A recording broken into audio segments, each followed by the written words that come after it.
அருட்பெரும் ஜோதி அருட்பெரும் ஜோதி தனிப்பெரும் கருணை அருட்பெரும் ஜோதி எல்லாம் செயல்கூடும் என் ஆணை அம்பலத்தே எல்லாம் வல்லான் தனையே ஏத்து. ஓம் ஸ்ரீ ராமலிங்காபயம். ஓம் ஸ்ரீ ராமலிங்காபயம். ஓம் ஸ்ரீ ராமலிங்காபயம். எல்லோருக்கும் வணக்கம். இது எனது யூடியூப் சேனலான எல்லாம் செயல்கூடும் வள்ளலார். நான் வள்ளலார் முத்து பேசுகிறேன். இன்றைய பதிவில் நாம் அத்வைதானந்த அனுபவ இடையீடு என்ற தலைப்பின் கீழ் வரும் 5வது பாடலுக்கான விளக்கத்தை பார்க்க இருக்கின்றோம். முதலில் நான் பாடல் வரிகளை படிக்கிறேன், பின்பு விளக்கத்தை பார்ப்போம். கலக்கமற பொது நடம் நான் கண்டு கொண்ட தருணம் கடைச்சிறியேன் உளம் பூத்து காய்த்ததொரு காய்தான் விளக்கமுற பழுத்திடுமோ வெம்பி உதிர்ந்திடுமோ வெம்பாது பழுக்கினும் என் கரத்தில் அகப்படுமோ குளக்கருது மலமாயை குரங்கு கவர்ந்திடுமோ குரங்கு கவராதெனது குறிப்பில் அகப்படினும் துலக்கமர உண்ணுவேனோ தொண்டை விக்கி கொள்ளுமோ ஜோதி திருவுளம் எதுவோ ஏதும் அறிந்திலேனே. இதுதான் இந்த 5வது பாடல். இதுக்கு விளக்கம் கலக்கம் அற அப்படின்னு சொல்கிறாங்க. அதாவது களங்கம் அற, அதாவது ஐயம் நீங்கி சிற்றம்பலத்திலே இறைவனின் திருக்கூத்தை, அதாவது இறைவனின் திருநடனத்தை நான் கண்டு வழிபட்ட போது கடைப்பட்ட சிறுமை உடைய என்னுடைய மனத்தின் கண் அருட்காய் ஒன்று காய்த்தது. அது தானும் ஞான ஒளி திகழ பழுத்திடுமோ பழுக்காமல் வெம்பி வீழ்ந்திடுமோ அன்றி நன்கு சிவஞான கனியாக பழுக்குமாயின் அது என் கைவசம் அகப்படுமோ கவர்ந்தொழிக்க கருதுகின்ற மலமாயை என்னும் குரங்குகளால் கவரப்படுமோ அவற்றால் கவரப்படாதெனில் என் கையில் ஐயமர கிடைக்கப்பெற்று உண்பேனோ உண்ணும்போது தொண்டையில் இனிது விழுங்கப்படுமோ அல்லது தொண்டையில் விக்கி தடைப்படுமோ அருள்ஜோதி நினது திருவுளம் எதுவோ நான் ஏதும் அறியாதவனாக இருக்கின்றேன் அப்படின்னு சொல்லி மிகவும் சிறப்பான இந்த பாடல் பாடிடுறாங்க. இதுக்கு விளக்கம் என்னன்னு பார்த்தோம்னா, இந்த பாடலை படிக்கும்போதே நம்மளுக்கு என்ன தெரியுது அப்படின்னா, வள்ளல் பெருமான் அருளை பெறுவதற்காக அந்த முயற்சிகள் செய்யும்போது ஒவ்வொருவருக்கும் அந்த மாயையினால் மிக பெரும் தடைகள் உண்டாகும் அப்படின்னு சொல்லி தெரியுது. அப்போ எப்படி சொல்கிறாங்கன்னா, இறைவனின் திருநடத்தை சிற்றம்பலத்திலே கண்டு இறை அனுபவம் லேசாக ஏக தேசம் வர ஆரம்பிக்குது. அந்த மாதிரி வர ஆரம்பிக்கும் போது மனத்தில் ஒரு பயமும் வருது. அதாவது நான் இந்த மாயையினால் பிடிக்கப்பட்டு மீண்டும் கீழ்நிலைக்கு சென்று விடுவேனோ, எனக்கு மீண்டும் இந்த இறை அனுபவம் கிடைக்குமா கிடைக்காம போயிருமோ அப்படின்னு சொல்லி ஒரு அச்சத்தை வெளிப்படுறது மாதிரி இந்த பாடல் அமைஞ்சிருக்கு.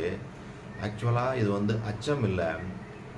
அவர் அந்த உணர்வை இழக்காமல் அந்த அதாவது அவருடைய நோக்கத்தையும் மறக்காம அவர் அந்த மேலான விழிப்பு நிலையில் அந்த பயணப்படுறாங்க.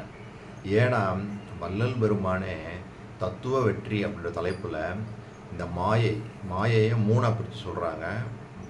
மாயை, மாமாயை, திரோதாயி அப்படின்றாங்க. இந்த 3 விதமான இந்த மாயைகள் நம்மளை இந்த கடவுள் அருளை நாம் பூரணமாக பெற்றுக்கொள்வதற்கு மிக பெரும் தடையாக இருக்குது அப்படின்னு சொல்லி மிக மோசமான வார்த்தைகள்னாலேயே வசைபாடுறாங்க. வசைபாடி நான் கடவுளுடைய பிள்ளை, என்னை உனக்கு தெரியாதான்னு சொல்லி கடவுளோட ஐக்கியப்படுத்தி தான் இந்த மாயையிலேருந்து தப்பிக்கிறாங்க. வள்ளல் பெருமானே அப்படிப்பட்ட வள்ளல் பெருமானே அவ்வளோ விழிப்பாக இருக்கணும்னு சொல்லி அந்த பாடல்கள்லாம் பாடியிருக்காங்க. அப்படின்னா அதனுடைய தாக்கம் என்னன்னு பாருங்கள்.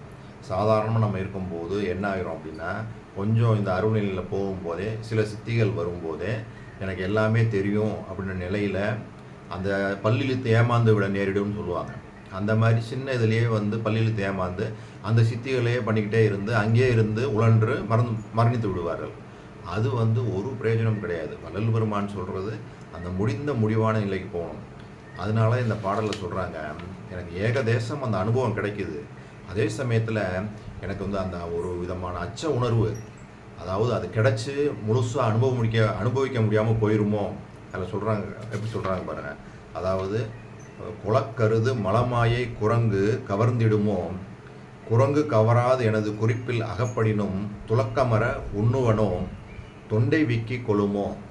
அதாவது அதை முழுவதுமாக அந்த அருளை என்னால் பரிபூர்ணமாக பெற்றுக்கொள்ள முடியுமா? அதுக்கு இடையில் இந்த மாயையுடைய அந்த இடையீடுனால எனக்கு அந்த அருள்நிலை கிடைக்காம மீண்டும் உலகியலில் போய் சிக்கிக்கொள்ளும் அந்த மோசமான நிலை ஏற்பட்டு விடுமோ அப்படின்னு. இது ஒரு அச்ச உணர்வுன்னு சொல்ல முடியாது. இது வந்து ஒரு மேலான விழிப்பு நிலை தான். அவருடைய குறிக்கோளை அடைவதற்கு இந்த தடைகள் எல்லாம் வந்து நான் கீழ்நிலைக்கு போயிடுவேனோ அப்படின்ற மாதிரி ஒரு சிறப்பாக நம்மளுக்கு வந்து சொல்கிறாங்க. இது அவர் சொல்கிற இந்த விஷயம் வந்து நம்மளுக்கு தான். நாம் வந்து இந்த இதில் பயணிக்கும்போது இந்த மாயைன்ற விஷயத்தில் நம்ம தெளிவாக இருக்கணும் அப்படின்றதான் இந்த பாடலுடைய மைய கருத்து. சரி, ஏன் இப்படி சொல்கிறாரு அப்படின்னா, வள்ளல் பெருமான் இந்த மாயையை இவ்வளவு முக்கியத்துவம் கொடுத்து ஏன் விழிப்போடு நம்ம இருந்து இதை வந்து தவிர்த்து மேலே ஏறணும்னு சொல்கிறாங்க அப்படின்னா, இந்த மனம் வந்து பார்த்திங்கன்னா மாயைக்கு வந்து அடிமையாக இருக்குது. அருளியலில் வந்து நம்ம பெற்ற இந்த சிறிது இந்த அனுபவமும் அந்த மாயைக்கு அடிமையாகி இந்த மனத்தினால ரெண்டுக்கு போராட்டம் ஏற்படுதுன்னு வச்சுக்கோங்க. அப்போ வந்து இந்த நீ வந்து அருளை கொடுத்துட்டோம் அப்படின்னு சொல்லிட்டு சும்மா இல்லாமல் இந்த மனத்தினால் இந்த பேராசை, அதாவது இந்த மாயைக்கு அடிமையாகிய மனத்தினால இந்த அருள், நான் பெற்ற அந்த அருள் நிலை பாதிக்காமல் நீ என்னை காப்பாற்றணும் அப்படின்னு தான் இங்கே அவர் சொல்ல வர விஷயம். அப்படி தான் இருக்குது. ஏன்னா சிறிதாக அந்த அருளை கொடுத்துட்டு வர்றேன், அது பரிபூர்ணமாக கொடுக்குற வரைக்கும் நீ வந்து என்னைய வந்து இந்த மாயைகிட்ட போய் மாட்டிடாமல் என்னைய வந்து நீ காத்து என்னை வழி நடத்தி மேலே ஏற்றணும் அப்படின்றத தான் அவங்க சொல்ல வர்றாங்க. சரி, இப்படி சொல்ல வரும்போது நம்ம தெரிஞ்சுக்கலாம், இந்த மாயை தான் நம்மளை வந்து கடவுள் நிலையை அறிய விடாமல் நம்மளை தடுக்கிறது இந்த மாயை தான். இதை கடந்தால் தான் நம்ம கடவுள் நிலை அங்கேயே போக முடியும். ஏன்னா இது வந்து மிக பெரும் மறைப்பாக நம்மளை வந்து என்ன பண்ணிடும், மேலே ஏற விடாமல் கீழே செஞ்சிடும். அப்போ இந்த மாயையுடைய அதனுடைய பலமுகமான அந்த பன்முகத்தன்மையை நம்ம வந்து முதல்ல வந்து உணர்ந்து அது என்னன்னு உணர்ந்தால் தான் அதை வந்து நம்ம நீக்க முடியும். ஏன்னா அது உணராத வகையில் வந்து நம்மளை வந்து என்ன பண்ணிடும், உள்ளே வந்து இதுதான் மாயினே தெரியாமையே நம்ம அதில் போய் சிக்கி உழண்டுக்கிட்டு இருக்கோம். இப்போ நம்ம இருக்கிற இந்த உலகியல் வாழ்வும் அப்படித்தான். நாம் அது கொடுக்கக்கூடிய இன்பங்களை எல்லாம் நாம் இன்பம் நினச்சி சுற்றிக்கிட்டு இருக்கோம். ஆனால் மரணிச்சு தானே போகிறோம். இப்போ வந்து நம்ம கம்ஃபர்டபுளாக இருக்கும்னு ஃபீல் பண்ணிக்கிட்டே இருக்கோம். ஆனால் அப்படி கம்ஃபர்டபுளாக இருக்கவங்களாம் கம்ஃபர்டபுளாகவே கடைசி வரைக்கும் இருக்காங்களா? மரணம் வந்து இறந்து போயிடுறாங்க. வள்ளல் பெருமான் சொல்லக்கூடிய விஷயம் இதுவே இல்லை. ஏன்னா இதெல்லாம் மாய உலகம், மாயை கொடுக்கக்கூடிய இன்பங்கள்லேயே நம்ம சுற்றிக்கிட்டு இருக்கோம். இதிலிருந்து இந்த மாயைகள்லாம் இதெல்லாம் மாயைன்னு உணர்ந்து அதிலிருந்து இதெல்லாம் கடந்து மேலே வரணும். வரும்போது தான் அந்த கடவுள் நிலை அதையே நம்ம என்னன்னே தெரிஞ்சுக்கிற முடியும். அதுக்கப்புறம் வள்ளல் பெருமான் சொல்லக்கூடிய அந்த உயர்ந்த நிலையான அந்த அருட்பெரும் ஜோதியோடைய கலந்து அந்த அமயமாகணும். இதுதான் வள்ளல் பெருமான் சொல்லக்கூடிய இந்த சுத்த சன்மார்க்கத்தில் அவர் சொல்லக்கூடிய போதனை. சரி, இப்படி இருக்கும்போது இந்த மாயை வந்து எப்படி செயல்படுது அப்படின்னு பார்த்தோம்னா, இதுக்கு வந்து நம்ம ஏற்கனவே அகவல்லையும் வள்ளல் பெருமான் தெளிவாக சொல்லியிருக்காங்க. அதாவது 36 தத்துவங்கள், அதோட இது வந்து அதாவது 36 தத்துவங்கள் அகத்தில் வந்து 36, புறத்தில் வந்து ஒரு 60. இதனுடைய எக்ஸ்டென்ஷன் தான். அதாவது இது வந்து தத்துவங்கள், அது வந்து தாத்வியங்கள்னு சொல்லுவாங்க. இந்த 36 தத்துவங்களையும் நம்ம தனித்தனியாக கடக்கணும். அப்படி இது கடந்து மேலே வரணும். இதைத்தான் வந்து எப்படி சொல்கிறாங்கன்னா, அசுத்தமாயை, சுத்தமாயை, சுத்தமாயை, வேறு ஒன்றும் இல்லை. இந்த 36 தத்துவங்களை தான் இப்படி பேர் வச்சு சொல்கிறாங்க. இதில் ஒரு சின்னதாக பார்த்துருவோம். இந்த 36 தத்துவங்கள்ன்றது என்ன அப்படின்னு சொல்லி பார்க்குறதுக்கு ஒரு சின்னதாக ஒரு விளக்கம். இது எல்லாமே வந்து பிண்ட தத்துவங்கள்.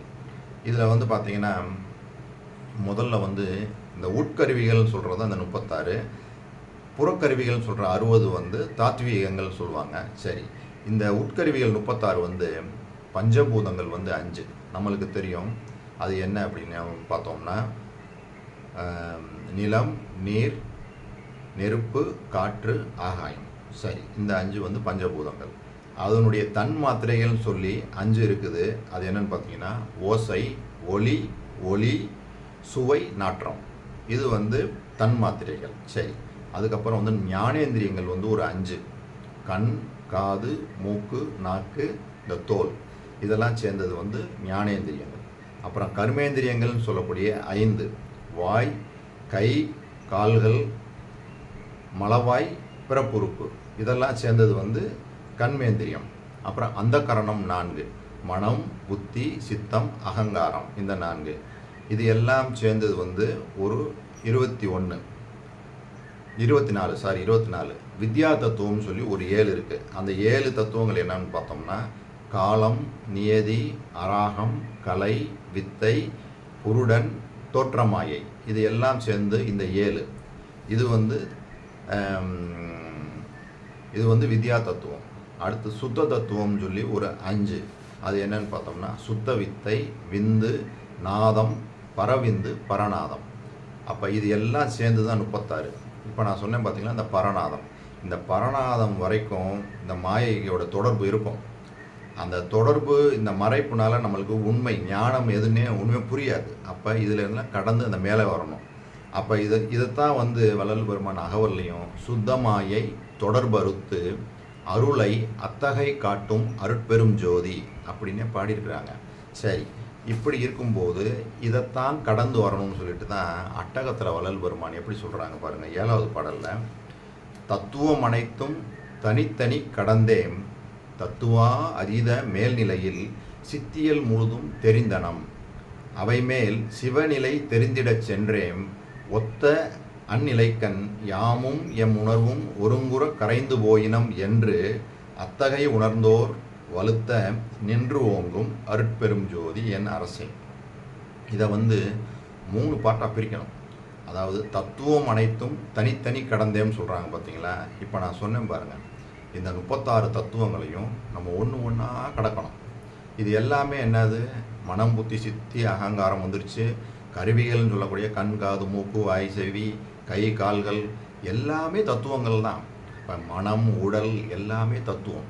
அப்போ இவற்றை எல்லாம் நாம் கடந்து வரணும் அப்படின்னு சொல்கிறாங்க. இப்படி கடந்து வரும்போது தான் ஆன்மா முதலாக வந்து தன்னை உணருது, தனிமையில் தன்னை உணருது. இதைத்தான் வந்து வள்ளல் பெருமான் வந்து உயிர் அனுபவம் அப்படின்னு சொல்லி சொல்கிறாங்க. சரி, அதுக்கு அடுத்தது தத்துவா அதீத மேல்நிலையில் சித்தியல் முழுதும் தெரிந்தனம் அப்படின்னு சொல்லி சொல்கிறாங்க. அப்போ இதுக்கு மேலே இந்த உயிரும் உண்மையிலே நான் இல்லை, நான் வந்து அந்த பிரம்மம், நான் தான் வந்து சிவம், அதாவது நான் தான் அருட்பெரும் ஜோதி அப்படின்னு உணரக்கூடிய அந்த கடவுளுடைய அருளுக்காக இயங்கக்கூடிய இந்த நிலையத்தான் வந்து அருள் அனுபவம் அப்படின்னு சொல்லி சொல்கிறாங்க. முதல்ல வந்து உயிர் அனுபவம், அப்புறம் அருள் அனுபவம், அதுக்கப்புறம் அவை மேல் சிவநிலை தெரிந்திடச் சென்றேன். இந்த அருள் அனுபவத்திலேயே வந்து பார்த்திங்கன்னா ஆணவம் வந்து முற்றிலுமாக அழிந்துரும். அந்த நிலை இதுதான் வந்து தனித்த நிலை, தான் என்ற தனித்த நிலை தான் வந்து இந்த அருள் அனுபவம். அதுக்கு மேலே தான் அவை மேல் சிவநிலை தெரிந்திடச் சென்றேன் ஒத்த அந்நிலைக்கண் யாமும் எம் உணர்வும் ஒருங்குற கரைந்து போயினம். அப்போ அதுக்கு அடுத்த நிலையில் தான் அந்த இறுதியாக வந்து என்ன வருதுன்னா இந்த சிவ அனுபவம். இந்த சிவ அனுபவத்தில் வந்து இந்த உயிர் வந்து சுத்த வெளியாகி அந்த இறை வெளியோட கலக்கிற இந்த நிலையை தான் வந்து அவர் வந்து சிவ அனுபவம்னு சொல்கிறாங்க. வள்ளல் பெருமான் சொல்லக்கூடிய சுத்த சிவ அந்த அனுபவம், சுத்த சன்மார்க்க அனுபவம் வந்து எப்போ வருது அப்படின்னா இந்த சிவ அனுபவத்துக்கு அப்புறம் தான் வருது. அந்த அனுபவம் வந்து எப்படி இருக்குன்னா 6 நிலைகளை சொல்கிறாங்க. முதல்ல வந்து சிவ துரியாதீதம், அதுக்கப்புறம் சுத்த சிவ கனவு, சுத்த சிவ நனவு, சுத்த சிவ கனவு, சுத்த சிவ உறக்கம், சுத்த சிவ துரியம், சுத்த சிவ துரியாதீதம். இந்த 6 நிலைகள் சொல்கிறாங்க. இந்த 6 நிலைகள்லையும் நம்ம அந்த 6 நிலைகள்லையும் முடிவான அந்த சுத்த சிவ துரியாதீதம் அதையெல்லாம் கடக்கும்போது தான் நாம் அந்த அருட்பெரும் ஜோதியோடைய கலப்பு நம்மளுக்கு ஏற்பட்டு நம்ம வந்து அருட்பெரும் ஜோதியாக ஆகக்கூடிய அந்த நிலை ஏற்படும். இதைத்தான் வந்து அவர் வந்து சுத்த சன்மார்க்க சுகநிலை அப்படின்றாங்க. இந்த சுத்த சன்மார்க்க சுகநிலை வரும்போது தான் நம்மளுக்கு எல்லா விதமான சித்திகளும் கை கொடுது. அந்த முத்தேக சித்தி, ஐந்தொழில் செய்யக்கூடிய ஆற்றல்கள் எல்லாமா இருந்து எல்லா விதமான அந்த முடிவான நிலை இந்த நிலை தான். வள்ளல் பெருமான் சொல்லக்கூடிய இந்த நிலைக்கு தான் நம்ம வரணும். இதைத்தான் அவர் பேருபதேசத்தில் சொல்லியிருப்பாங்க. இந்த கலாதீதன் என்று சொல்லக்கூடிய அந்த உயர்ந்த நிலை, அதாவது 43வது நிலைன்னு சொல்லுவாங்க. இந்த நிலை தான் வள்ளல் பெருமான் பெற்ற அந்த நிலை. இந்த நிலைக்கு வர்றதுக்கு தான் வள்ளல் பெருமான் இவ்வளோ விதமான அனுபவ நிலைகளை சொல்கிறாங்க. சரி, இப்போ இந்த நிலை வருவதற்கு இந்த மாயை மிக பெரும் தடையாக இருக்குது. மிக பெரும் தடைனா நம்மளை பல ரூபங்கள்லையும் பலவிதமான தடைகளை உண்டு பண்ணுது அப்படின்னு சொல்லி வள்ளல் பெருமானே இந்த மாயையை மாமாயை திரோதாயி, அதாவது மாயை, மாமாயை, திரோதாயி அப்படின்னு சொல்லி 3ஆக பிரித்து சொல்கிறாங்க. அவர் சொல்லக்கூடிய இந்த பாடல்கள் பாருங்கள். இந்த பாடல்களில் அதனால தான் அவர் கவனமாக இருக்கணும் அப்படின்றாங்க. ஏன்னா நம்மளை இப்போ நான் சொன்னேன் பார்த்தீங்களா, சுத்த சன்மார்க்க அந்த நிலைக்கு நம்ம வரணும் அப்படின்னா இந்த மாயை எந்த வகையில் தலைப்படுதுன்னு சொல்லி 3க்கும் 3 பாட்டு சொல்லியிருக்காங்க. அந்த பாட்டை படித்து இந்த வீடியோவை நிறைவு செய்கிறேன். முதல்ல மாயை எப்படி சொல்கிறாங்க பாருங்கள். மாயை எனும் படு திருட்டு சிரிக்கி இது கேள், உன் மாயையெல்லாம் சுமை சுமையா வரிந்து கட்டிக்கொண்டு உன் சாயை எனும் பெண் இனத்தார் தலைமேலும் உனது தலைமேலும் சுமந்து கொண்டோர் சந்துவழி பார்த்தே பேய் என காட்டிடை ஓடி பிழைத்திடு நீ இளையேல் பேசும் முன்னே மாய்த்திடுவேன் பின்னும் முன்னும் பாரேன் ஆய் என நீ அறியாயோ எல்லாம் செய் வல்லார் அருள் அமுது உண்டு அருள் நிலை மேல் அமர்ந்த பிள்ளை நானே. இங்கே பாருங்கள், எல்லாம் செய் அருள் அமுது உண்டு அருள்நிலை மேல் அமர்ந்த பிள்ளை நானேன்னு ஐக்கியப்படுத்திட்டு பேசும் முன்னே மாய்த்திடுவேன்றாங்க. ஏன்னா இதெல்லாம் பேச விட்டோம்னா நம்மளை பேசி மயக்கி ஒன்றும் இல்லாமல் செஞ்சிடும். மாயை எனும் படு திருட்டு சிரிக்கி அப்படின்றாங்க. அடுத்தது பாருங்கள், அடுத்து மாமாயை. மாமாயை எனும் பெரிய வஞ்சகி நீ இது கேள், வரைந்த உன் தன் பரிசன பெண் வகை தொகைகள் உடனே போமாறு உன் செயல் அனைத்தும் பூரணமாக கொண்டு போன வழி தெரியாதே போய் பிழை நீ இளையேல் சாமாறு உந்தனை இன்றே சாய்த்திடுவேன் இதுதான் சத்தியம் என்று எண்ணுதி எந்தன்னை அறியாயோ ஆமாறு சிற்சபையில் அருள் நடனம் புரிவார் அருள் அமுது உண்டு அருள்நிலையில் அமர்ந்த பிள்ளை காணே. இங்கேயும் மாமாயை எனும் வஞ்சகி நீ அப்படின்னு சொல்லி மிகவும் கடுமையான வார்த்தைகளை போடுறாங்க. இங்கேயும் போய் உன் சுற்றங்களோட சேர்ந்து ஓடியே போயிடு, இல்லைன்னா உன்னையே அழித்து விடுவேன்றாங்க. இதெல்லாம் பலவிதமாக இந்த மாயை நம்மளை பிடிச்சி ஒன்றும் இல்லாமல் செஞ்சிடும் அப்படின்றதுக்கான இந்த மாதிரிலாம் சொல்கிறாங்க. அடுத்து கடைசியாக திரோதாயி சொல்கிறாங்க பாருங்கள். பேசு திரோதாயி எனும் பெண் மடவாய் இது கேள், பின்முன் அறியாது எனை நீ என் முன் மறைக்காதே வேசர மாமல இரவு முழுதும் விடிந்தது கான் வீசும் அருட்பெரும் ஜோதி விளங்குகின்றது அறி நீ ஏசுரு நின் செயல் அனைத்தும் என் அளவில் நடவாது இதை அறிந்து விரைந்து என்னை விட்டு ஏகுக இக்கணத்தே மாசரும் என் சரிதம் ஒன்றும் தெரிந்திலையோ எல்லாம் வல்ல ஒரு சித்தரிக்கே நல்ல பிள்ளை நானே. இங்கே திரோதாயி என்னும் பெண்மடவாய் இது கேள் அப்படின்னு சொல்லி நான் ஏற்கனவே அருட்பெரும் ஜோதியுடைய அருளை பெற்றுக்கொண்டு விட்டேன். உன்னுடைய வேலையெல்லாம் என்கிட்ட நடக்காது.